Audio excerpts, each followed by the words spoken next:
Es un programa de Sin Distancias, el programa de la Facultad de Filología. Hoy nos dedicamos a lengua española y para ello sobre una propuesta de la profesora Nuria Polo Cano. Nuria, ¿qué tal? Bienvenida. Hola, muchas gracias. Y gracias por volver a tu estudio. Encantada de volver.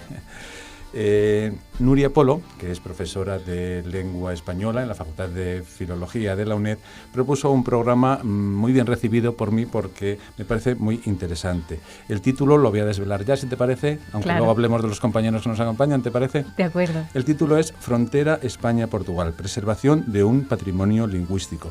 Por supuesto, encuadra nuestro programa. ¿Y quién trajo como invitado? Pues un nuevo profesor de la Facultad de Filología del Departamento de Lengua Española, que es Víctor Lara Bermejo, y que tengo el placer de dar la bienvenida. Víctor. Hola, buenos días, muchísimas gracias. Un saludo y espero verte muchas veces por aquí. Encantado. Y como invitado, tenemos un invitado especial, he de decirlo, porque es José Afonso, no sé si lo digo bien. Perfecto. José Afonso Álvarez Pérez. Muchas gracias por acudir a este espacio. De nada, un placer, muy buenos días. José Afonso trabaja en un proyecto de investigación sobre la frontera hispano-portuguesa, que es una documentación lingüística y bibliográfica, Frontespo, se llama en siglas, ¿no? Sí. Bueno, empezamos hablando del proyecto. Nuria, ¿quieres decir algunas palabras o por qué la razón de este programa? Bueno, yo creo que dar a conocer siempre lo que hacemos los investigadores al público general es algo que tenemos que hacer, es parte de nuestro trabajo, porque si no, al final nos lo contamos solamente entre nosotros. Y creo que este programa puede ser muy interesante porque muchas veces vivimos de espaldas a nuestro país vecino o conocemos, o si nos dedicamos a la investigación, bien investigamos sobre el español o sobre el portugués, pero este contacto creo que puede ser muy interesante y por eso la idea del programa. Me parece que has dado dos razones fundamentales. Lo de cuando se habla de investigación parece que se está en un laboratorio, en un sitio cerrado, todo muy concienzudo, pero yo creo que la investigación tiene dos pasos fundamentales, que es la transmisión y la divulgación. Es que ese trabajo luego genere un producto en cualquier parte de la sociedad que lo pueda escuchar. Estamos en un programa de radio que se emite por Radio 3, que es Radio Nacional de España, que luego queda colgado en canal.uned.es y que puede acceder cualquier alumno, no solamente de la Facultad de Filología, como es el caso en el que estamos hablando, de la UNED, de cualquier facultad y, por supuesto, cualquier interesado en estos temas. Y, sobre todo, la función que dices me parece es verdad. España y Portugal vivimos de espaldas, una lengua que procede de un tronco común, como es el latín, lenguas hermanas, y que ha dado una riqueza, y yo creo que ahora lo vamos a ver en la conversación, ¿no? Uh-huh. De no solo materia lingüística, sino etnográfica, ¿no? Sí, exactamente. Sí, muy bien. Víctor, coméntanos algo más de este tema que podemos introducir. Bueno, primero tengo que agradecer a Nuria por haber elegido este tema, ya que, como ella bien ha dicho, vivimos completamente de espaldas a Portugal.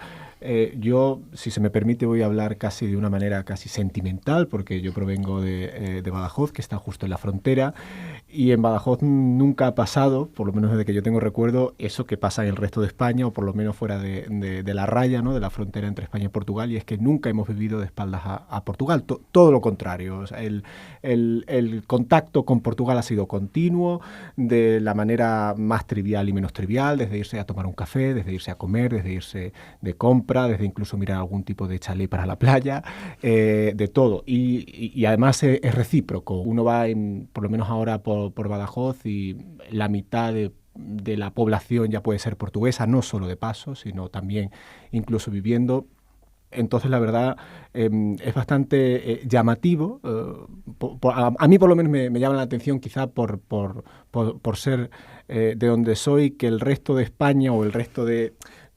siempre exceptuando la raya, por supuesto, haya descubierto o redescubierto, no sé, Portugal. Uno ahora ve la televisión e incluso algunos políticos hablan de Portugal como si hubiesen descubierto América. Entonces, bastante curioso por mi parte. Y ya hay algunos portugueses, amigos míos, que me dicen, esto está lleno de españoles, no se puede ni pasear. Es decir, hay un total redescubrimiento por Portugal, que espero que aquí maticemos que no solo sea turístico, que es precioso, sino que también tiene una serie de lazos que vamos a comentar, creo, hoy. Eso porque no saben lo que se perdían. Desde luego que no, desde luego que no. José Afonso, te escuchamos. Coméntanos un poco el proyecto este de investigación que llevas a cabo, que me imagino que es largo, arduo, pero yo creo que muy, muy interesante, por lo que he leído en la documentación. Pues, bueno, yo qué voy a decir, desde luego considero que es muy, muy interesante y gratificante para los que lo hacemos, y entronco ya con algo que decía Nuria, porque es un proyecto con vocación de devolución a la comunidad.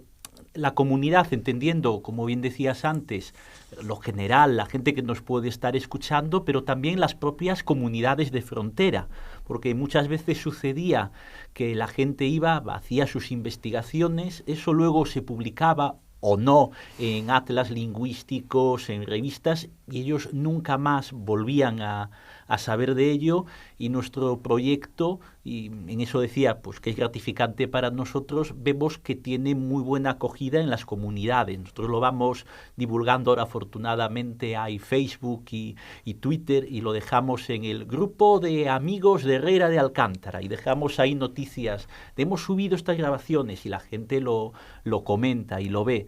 Entonces, sí, gratificante para nosotros. Desde el punto de vista de la investigación, yo creo que ahí hay también mucho que hacer, como también decía Nuria y Víctor.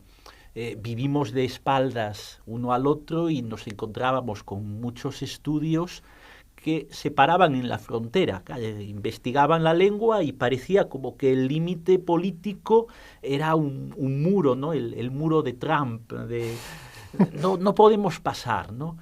Nosotros investigamos en los dos lados, y es el modo de ver que hay cruces de palabras, que hay cruces de fenómenos lingüísticos, y que hay incluso cruces de lenguas. A lo largo de la frontera entre España y Portugal hay territorios en los que del lado español se habla portugués, y en algunos casos desde hace varios siglos, y también lo tenemos olvidado, ¿no?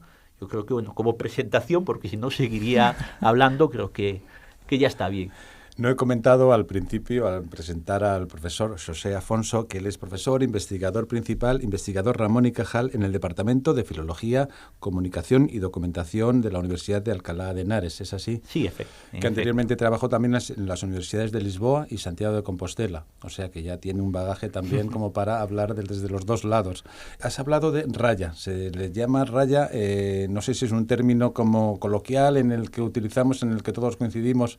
Es un término que a lo largo de toda la frontera se utiliza. Ellos se hablan incluso de ellos mismos como rayanos, luego ya dependiendo de la zona, rayanos, rayanos, arrayanos, según las lenguas. Pero es el modo de identificarse, como decía también antes Víctor, con esta ignorancia mutua que tenemos. Muchas veces las comunidades fronterizas lo único que tenían era a sus vecinos de enfrente, que eran del otro país, pero eran los que le podían echar una mano en el comercio, en la asistencia médica, en aspectos más lúdicos de romerías y bailes, y así se fue tejiendo ese gentilicio. Denomina a la gente de la frontera de uno y de otro lado, frente al resto de España y de Portugal.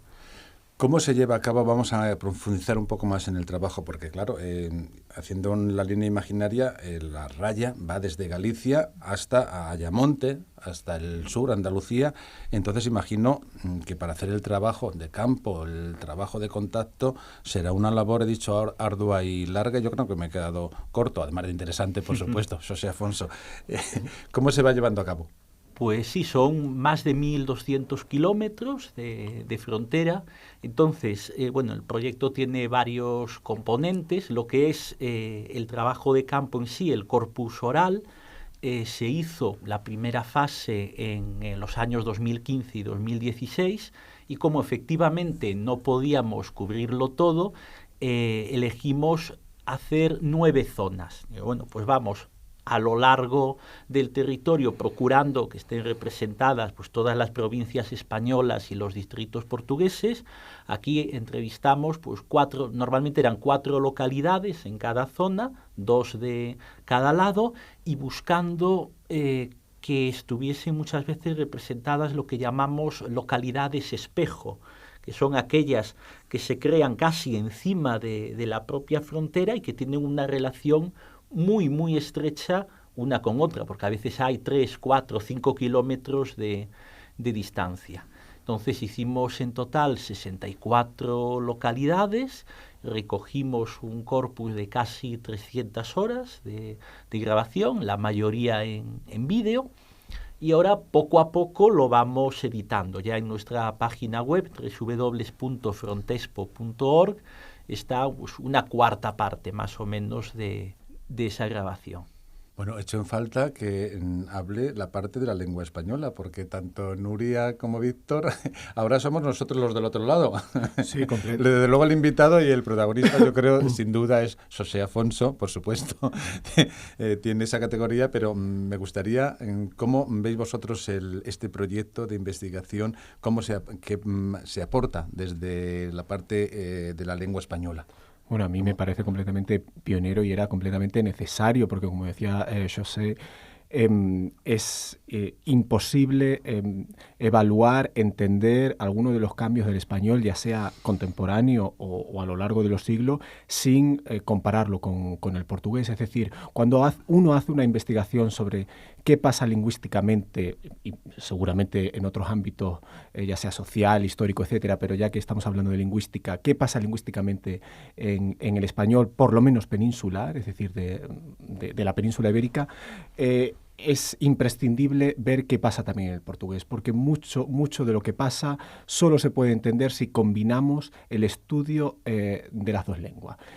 Yo no he podido, de momento, participar en el proyecto de Frontexpo, pero por mi trayectoria académica sí he hecho investigación en Portugal y la he tenido que combinar con la del español, y uno se da cuenta de que el español y el portugués, y yo me atrevería a decir incluso que del otro lado del Atlántico, pero esto es una hipótesis que yo todavía no puedo corroborar, han evolucionado juntos y tienen una serie de características que, repito, solo se pueden explicar si se estudian conjuntamente. E incluso que José me corrija si me equivoco, porque quizá es más una hipótesis que otra cosa.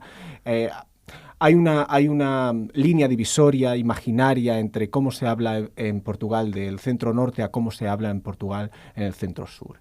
Y cuando nosotros trazamos esa línea imaginaria nos damos cuenta que incluso se puede correlacionar con cómo se habla en el suroeste del español, es decir, en Andalucía occidental, un poco Extremadura, que se parece en ciertos rasgos lingüísticos con el portugués meridional del centro-sur y que comparten una serie de rasgos lingüísticos que no se dan en el resto de la península, es decir, solo se explican por el contacto mutuo, y lo mismo ocurre con el centro-norte de Portugal y algunos elementos lingüísticos que tenemos en la otra parte de la raya del español, en esa zona geográfica. Entonces, yo como investigador del español, aunque también me ocupo del portugués, el proyecto que lleva a cabo José me parece fenomenal, porque ya iba siendo hora de que este tipo de acciones se llevaran a cabo. Es imprescindible, completamente. Es cierto, yo creo que has dado un punto clave, Víctor. Lara Bermejo, que es profesor de lengua española en la Facultad de Filología de la UNED, recuerdo,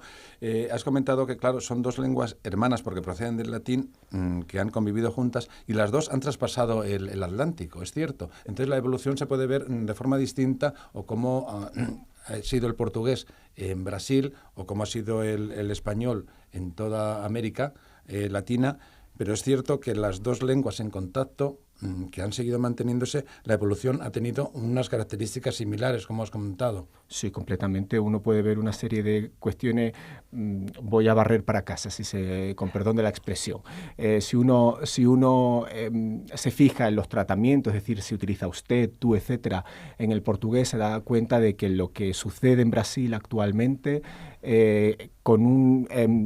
es análogo a lo que puede suceder en español de América. Me explico mejor con un ejemplo. Si nosotros nos vamos al español de América, nos damos cuenta de que en función del país, de la zona geográfica, estoy siendo muy simplista, pero para que se entienda, uno puede en la intimidad tratar a una persona por vos, típico del Río de la Plata, por tú o incluso por usted, ¿no? Sin que ese usted sea de distancia, sino que sea de intimidad. Eso mismo, a grandes rasgos, lo podemos ver en el portugués de Brasil con dos pronombres sobre los que se estudia muchísimo, que son tú y você. Ese você sería una especie de usted, en el caso de Brasil, que también copan la intimidad, ¿no? Están luchando por mantenerse en la esfera de la intimidad. Ese es uno de los rasgos más llamativos en ese sentido de evolución lingüística a la par entre el español y el portugués del otro lado del Atlántico. Y en este lado del Atlántico pasa exactamente lo mismo. Si yo vuelvo a hablar de la zona que yo más conozco, que es el sur de Portugal y el suroeste de España a nivel lingüístico, nos damos cuenta de que la evolución de los tratamientos no solo es pareja, sino también, como ya descubrieron otros autores bastante conocidos en la rama, hay una serie de aspectos fonéticos e incluso léxicos compartidos entre Andalucía occidental y parte de esa Extremadura más meridional con el portugués meridional, que solo se puede explicar por un contacto muy fluido entre las dos zonas de la península ibérica, porque tan solo se da ahí y no se da en el resto de España ni se da en el resto de Portugal. Una pregunta que tenía anotada para José Afonso es cómo afecta la evolución social, la comunicación, sobre todo la televisión, radio, las nuevas tecnologías, en cuanto a la identidad lingüística y cultural a través de la raya. Sé que es una pregunta muy amplia, pero... No, afecta, pues intentando ser breve, afecta muchísimo. Yo siempre digo, en broma, claro, ¿no?, que la escolarización ha traído graves inconvenientes para la dialectología. Los que querían capturar, si es que alguna vez ha existido tal cosa, el habla pura de un lugar, ahora llegan y se encuentran con que todo el mundo oye la radio, ve la televisión, mal que bien, más en el lado español que en el portugués, pues la gente de 60, 70 años hacia abajo, toda ha ido a la escuela con mayor o menor intensidad y han ido absorbiendo la lengua estándar. Ahora bien, yo creo que también eso es, desde el punto de vista de la investigación lingüística, algo fascinante. Es decir, que debemos olvidar un poco los moldes que decía antes, de que tantas veces ha afectado a la dialectología, queremos buscar lo más genuino, lo más auténtico, y también estudiar el proceso de cambio, cómo la gente de esas zonas, pues ya no es solo que esté en contacto con el estándar. Hace 40 años, para ir a la cabecera de comarca, tenían que ir andando o a lomos de un asno, tardaban 8 o 10 horas.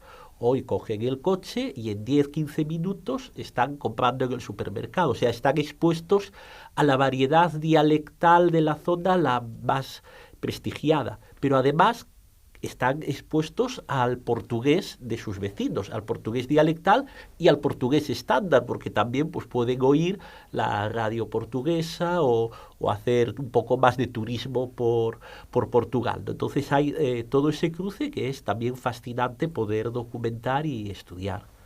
Si se han incorporado tarde a escuchar este espacio, les recuerdo que estamos en un programa de radio dedicado a la Facultad de Filología de la UNED. La Facultad de Filología de la UNED ha propuesto como programa hablar hoy de la frontera España-Portugal, preservación de un patrimonio lingüístico. Es un proyecto, es una investigación en la que el profesor, investigador principal, es nuestro invitado de hoy, José Afonso Álvarez Pérez, y en el que participan Nuria Polo Cano y Víctor Lara Bermejo, profesores ambos de la Facultad de Filología de la UNED en el Departamento de Lengua Española y Lingüística General. Nuria, ¿querías comentar algo? Sí, al hilo de lo que comentaba José, precisamente él hablaba del prestigio y de la documentación. Creo que eso hay que resaltar y que eso es uno de los objetivos y de los valores del proyecto, que está documentando una situación lingüística que quizás en 50 años va a desaparecer y que gracias a las nuevas tecnologías, el poder ir grabando ahora, lo está documentando, algo que no se había hecho hasta ahora, que además lo estén haciendo como un corpus en abierto para que todo el mundo tenga acceso a él, nos va a permitir mantener, recordar y utilizar en el futuro esas variedades que si no las vamos a perder.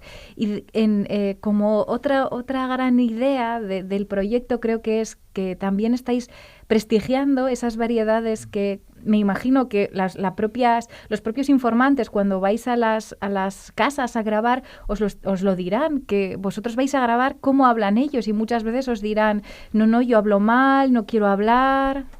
Sí, varía mucho dependiendo de las localidades. Hay algunas que tienen un cierto y en algunos casos mucho orgullo identitario. Pienso, por ejemplo, en lo que se llama la Fala. Él habla de los 3 lugares en el norte de la provincia de Cáceres, San Martín de Trevejo, Valverde del Fresno y Eljas, donde hablan una variedad, de origen discutido y debatido, pero desde luego situada al lado de la frontera, y se usa como lengua habitual en todas las situaciones de uso. Pero sí que es verdad que en la gran mayoría de los casos la variedad dialectal se ve como una cosa pues de viejos, efectivamente.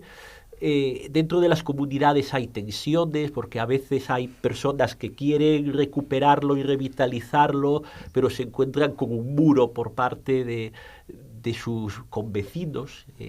Entonces hay esos cruces que también procuramos un poco reflejar. Nosotros hablamos en las entrevistas, hay una parte, un cierto modo, más lingüística en la que recuperamos cómo se llamaba tal objeto, a los pájaros, lo que son campos semánticos, que además procuramos que sean los mismos en todo el territorio para luego poder comparar, incluso cartografiar las designaciones, pero también les preguntamos sobre el habla y sobre qué sensaciones tienen, si hay algún cambio, ven algún cambio en la comunidad, si los jóvenes hablan distinto, si incluso explorando esta vía transfronteriza cuando los españoles van a Portugal o los portugueses van a España, si cambian de lengua o no cambian, si se adaptan y se entienden.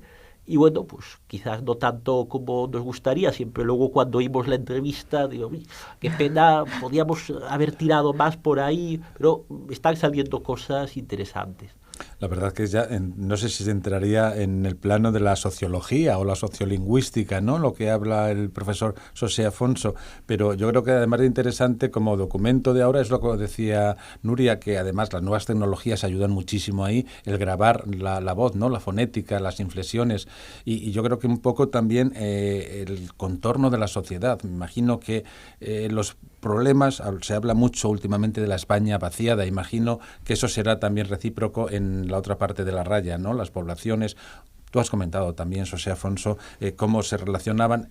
Hoy es distinto, por supuesto, con los coches, los automóviles se puede llegar a cualquier momento, pero el factor de poder reunir a gente de ambos lados, pues el comercio, imagino, que eso también se ha dado siempre, por supuesto, ¿no? Relaciones a lo mejor momentáneas y luego también más largas. Imagino que habrá matrimonios de un lado y de otro y que mantengan la lengua y las costumbres, ¿no? Sí, si va a haber, a poco que empieza a preguntar, hay muchos hablantes que tienen, pues, sobre todo, el trasvase más de portugueses que se fueron a España en determinados momentos buscando mejor condición de vida y pregunta y dice, bueno, pues no, es que mi madre era portuguesa, mi abuela, o tengo unos primos en el otro lado que son familia. Sí, la frontera nunca fue, desde luego, freno, a pesar de los intentos de las autoridades, ¿no? Muchas veces de ponerle coto de circulación en contextos clandestinos muchas veces, ¿no? El contrabando, que siempre hay historia, en conceptos más trágicos. A mí me gusta siempre recordar, ¿no? En estos momentos de miseria moral en Europa con la crisis de los refugiados y lo que vemos, ¿no? ¿Quién acoge a este barco? Y no queremos saber nada de ellos, que hace 40, 50 años esa situación la teníamos en la frontera entre España y Portugal, con muchísimos portugueses que iban a Francia, a Luxemburgo y atravesaban España clandestinamente en los bajos de camiones, lanzándose al tren para ir entre vagones. O sea, son situaciones trágicas también que también quedan como recuerdos de esos hablantes y que procuramos pues también ir documentando, ¿no? Reflejarlo ahí. Sí. La verdad que me parece, cada vez que te escucho, me parece más interesante el proyecto. Y no sé si hay algún tipo de plan que acompañe a estos estudios, José Afonso, o cómo se puede contribuir a la revitalización de esa zona fronteriza. Y luego voy a pasar la pregunta también, la misma, a Víctor. Pues es una línea que vamos a explorar en el nuevo proyecto que nos ha concedido recientemente el Ministerio, que sería pues como la continuación. Tiene una parte que es de continuación, con más trabajo de campo, con seguir alimentando la base bibliográfica y lexicográfica, pero también propone líneas nuevas. Y una es precisamente el trabajo explícito con las comunidades, con las localidades donde recogeremos el material. ¿Cómo lo vehiculamos o pensamos vehicularlo? Uno, esta palabra que ahora está también de moda, empoderando a las propias comunidades para que ellos hagan su documentación lingüística. Es decir, no tiene que ser que venga alguien de fuera, que desde luego siempre además impone, y Víctor, que ha hecho encuestas ahí, lo sabe muy bien, ¿no? Pues viene alguien de fuera y ¿cómo hablo yo con este señor, ¿no? Y transformo, en cierto modo, mi voz. ¿Qué haremos? Seminarios de formación para que ellos puedan grabar en vídeo, en audio, y transcribir, editar los materiales y usarlos en la comunidad o como ellos estimen oportuno. Y también intentaremos trabajar con las escuelas, los centros de enseñanza, diciendo, bueno, nosotros tenemos este material, estas vías de explorar, ¿qué podéis hacer? ¿Qué se puede hacer? Bueno, ya en función de las necesidades de cada territorio, porque ya mucho depende, pues podemos ayudar a que los niños hagan ellos sus propias encuestas, pregunten a los abuelos. Tenemos listas de palabras que hemos ido recogiendo. Los niños las dicen igual. Los niños citaba antes de la Fala de Cáceres, dicen anduriña o dicen golondrino, haciendo una especie ahí de guiño, de adaptación y eso. Entonces, ver qué hablan los jóvenes, bueno, hay de distintas vías, pero es efectivamente una línea que explorar. Víctor. La pregunta, si no recuerdo mal, es cómo se puede revitalizar la zona, pero ¿desde el punto de vista lingüístico o en general? En general, teniendo como base el punto de vista lingüístico. Bueno, desde el punto de puesto que estamos en un programa de lengua, sí, pero va más allá, claro. Vale, desde el punto de vista lingüístico, tenemos, no sé si la palabra será el problema, pero el problema que yo creo que se puede dar en todos los lugares, que es como decía José antes, y es que hace 40, 50 años o más era raro que una persona saliera o se moviera tanto como es hoy día. Entonces, para esa recuperación, si se quiere llamar así, del habla genuina entre comillas, de la zona, es algo bastante difícil. Aún así, yo, esto por supuesto es una percepción, como rayano que soy. Uno iba hace 20 años a Portugal, y ya fuera una cafetería, un comercio, o preguntaba a alguien por la calle y uno hablaba español con su acento, en mi caso extremeño, sin ningún tipo de problema, y le contestaban en español.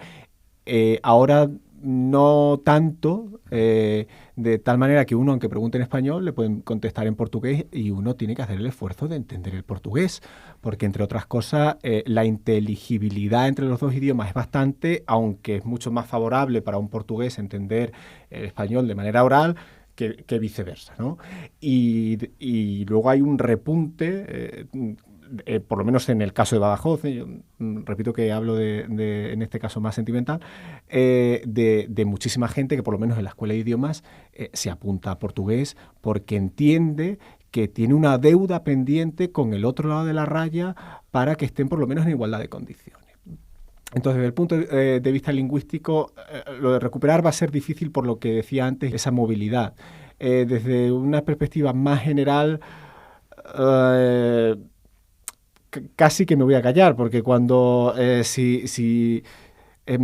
aquí estamos quizá, o sin quizá, en una cuestión política. Si ustedes se acuerdan de cuando se iba a hacer el AVE Madrid-Lisboa, todo el el escándalo que se produjo en Portugal, a favor o en contra, no sé si por una cuestión política, secular ya, de que cuidado que vienen los españoles otra vez, o no es que no podemos vivir de espaldas a nuestros vecinos en función del partido político en aquel momento en el que al que uno votara o estaba completamente en contra o a favor, y luego llegó la crisis que todos conocemos y aquello se paró y aunque la crisis a priori ha pasado, eso no se ha vuelto a... Es decir, a sacar a la luz, ¿no? Para nada. Las comunicaciones entre España y Portugal son, a mi modo de ver, pésimas, y no solo en carretera, mucho mejor que hace 20 años, pero que uno coja el tren a ver qué pasa. Entonces, hay una desidia total, no sé si consciente o inconsciente, por la recuperación, por lo menos por parte de la parte de la raya, tanto a nivel económico y a nivel lingüístico. Yo creo que es una cosa muchísimo más general, que no solo pasa en la raya, sino que esa pérdida de las variedades dialectales, porque el mundo ya no es como hace 50 años. Bueno, pues una nota para estudiarlo y para aprender. Nuria, quería cederte el final del programa porque tú has sido la promotora de este programa y yo creo que ha sido muy interesante y quería agradecértelo para empezar y que cierres el programa, y yo creo que no se va a cerrar por completo el asunto, que habrá más espacios que hablaremos de esto. Sí, yo estoy encantada siempre de venir aquí a acompañarte y a acompañar a nuestros oyentes, sobre todo muy agradecida por nuestros dos colaboradores que han venido hoy a hablarnos de este contacto hispano-portugués, y me gustaría cerrar el programa poniendo en valor un aspecto del proyecto, que es toda la labor humana, los recursos humanos y económicos que hacen falta para poner en marcha un proyecto de estas características. Cualquier proyecto de campo, y en esto los proyectos de dialectología son proyectos de campo, tenemos que apoyar y hay que apoyarlos con recursos económicos y humanos, porque solamente el desplazamiento que nos exige ir a grabar, los materiales físicos, los micrófonos, las cámaras, etcétera, y luego el tener que ir a tocar las puertas de las familias, eso consume un tiempo, consume unas energías, consume recursos económicos que al final nosotros nos desplazamos, tenemos que molestarles, a ellos también nos dan su tiempo gratuitamente, a veces no tan gratuitamente porque no van a trabajar o tienen que comer, etcétera, etcétera. Entonces, bueno, creo que un logro de este proyecto es conseguir financiación, que les mantengan la financiación, y en ese sentido, pues creo que es un proyecto muy, muy interesante que tenemos que seguir apoyando. Pues me parece muy bien lo que has comentado. Yo creo que deja en claro lo que es una labor de investigación en toda su extensión, porque es verdad, parece que nos reducimos a lo que se ve, a la forma de expresarlo, pero el trabajo que lleva es muy, muy interesante, muy arduo, y la verdad que es, yo creo que poco reconocido. Poco reconocido, ¿verdad? Que yo creo que al final se mantiene por la ilusión de la gente que lo lleva a cabo y que lo lleva adelante. Pues un placer, Nuria Polo, Víctor Lara, del Departamento de Lengua Española y Lingüística General de la Facultad de Filología de la UNED, y el invitado de hoy, José Afonso Álvarez Pérez, que es profesor, investigador principal en el Departamento de Filología, Comunicación y Documentación de la Universidad de Alcalá de Henares, que lleva a cabo el proyecto que hemos comentado, lo que ha sido el alma de este espacio, Frontera España-Portugal, preservación de un patrimonio lingüístico. Muchas gracias y hasta pronto. Muchas gracias. Gracias a vosotros.